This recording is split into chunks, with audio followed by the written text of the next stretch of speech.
Do you want to know how you can change the receiver name on your Remitly account? If yes, then this video is specially for you. Hello and welcome to How to Login. It's your host back again with yet another interesting tutorial video. In this video, I'm going to teach you how you can change the receiver name on Remitly.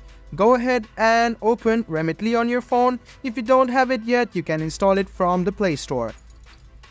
Go ahead and sign into your account and you will see this type of interface. After you do so, go to Recipients and tap on the recipient. Then go ahead and click on Edit, which you see on the top right hand side. You can see that you can change the first name and last name of this person. So let's go ahead and change the name. And go to the last name and change the last name as well. So after you do that, you can click on the cross icon. And if it doesn't work, you can just go ahead and select this, write it down again, and click on Save. After you click on Save, in a while, you can notice that you have successfully changed the receiver name on Remitly.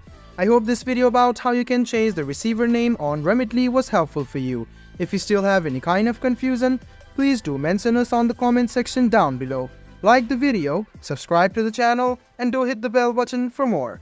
Hope to see you in the next video as well. Until then, goodbye, take care, and make sure you enjoy.